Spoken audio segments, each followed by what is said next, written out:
أعوذ بالله من الشيطان اللعين الرجيم بسم الله الرحمن الرحيم اللهم صل على محمد وآل محمد وأجل فرجهم. Today we are going to discuss equine intestinal clostridiosis in horses.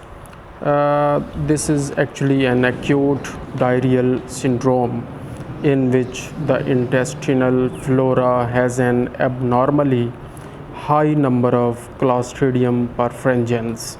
This is a bacteria.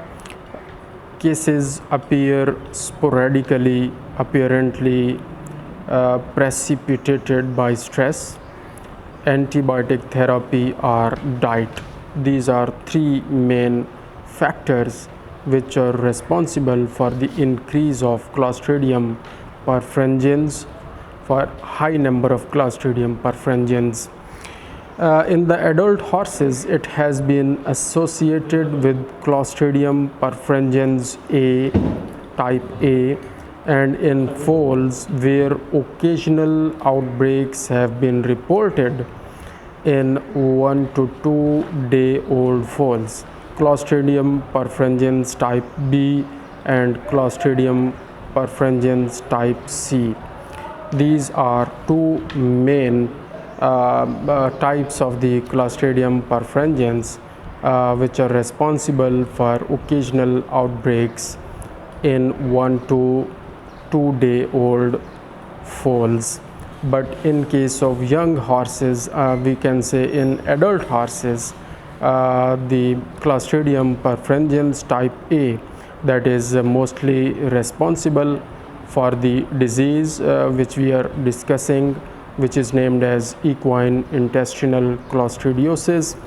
So far as the clinical signs of the disease are concerned, they included number 1, fever up to 102 to 104 degree Fahrenheit, number 1. Number 2, acute depression and anorexia, anorexic conditions develop.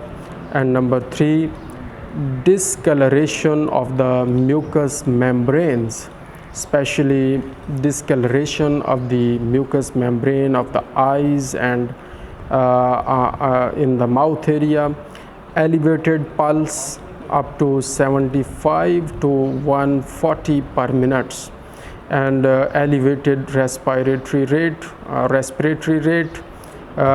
Next one, clinical sign is rapid dehydration, and then mild abdominal pain per acute form of the disease showed in per acute form of the disease animal they are found dead with no evidence of the diarrhea.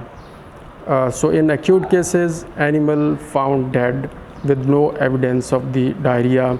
But in acute form of the disease, sudden onset of the several clinical signs and explosive watery diarrhea also occur in the acute form of the disease. And in mild form of the disease, acute onset of the mild clinical signs, in particular anorexia, depression, and soft feces. So far as the diagnosis of the disease is concerned, we can diagnose the disease on the basis of clinical signs.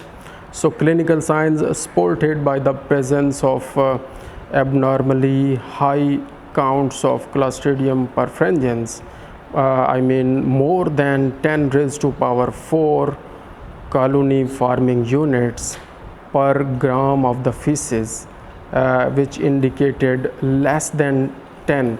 If less than 10 number is present, it means the test is normal, but more than 10 indicates test is not normal. But in this case, it is very important to note that the absence of the Salmonella species in the feces, that should also be noted. There should be no presence of the Salmonella species. So I repeat again that clinical signs sported by the presence of abnormally high counts of Clostridium perfringens that is more than 10 raised to power 4 colony forming units per gram of the feces. That is an important clinical diagnosis and lab diagnosis. Diagnostic aids, hematology is very important. Early leukopenia, total white blood count should be 2500 per ml of the blood count. Leukocytosis, and leukocytosis occurs after leukopenia, and that is up to 25,000 WBCs per ml.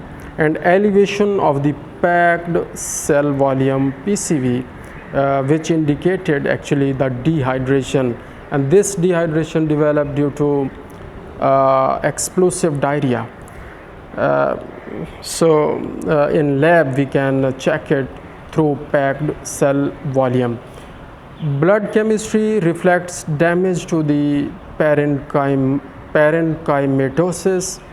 and parenchymatous organs, in particular the liver, and severe dehydration, which means increased total protein and blood urea nitrogen. Now comes the treatment. Fluid therapy is indicated, fluid therapy is recommended, essential in early stages, because profused explosive diarrhea that is responsible for severe dehydration. So fluid therapy is necessary, number one. Number two, antibiotics are justified. They should also be used, as it is impossible to have a definite diagnosis in the early stages, but still antibiotics, they should be injected, and the most important antibiotic in this case should be, I think, penicillin, procaine penicillin and benzyl penicillin, and streptomycin as well. That combination proves well results.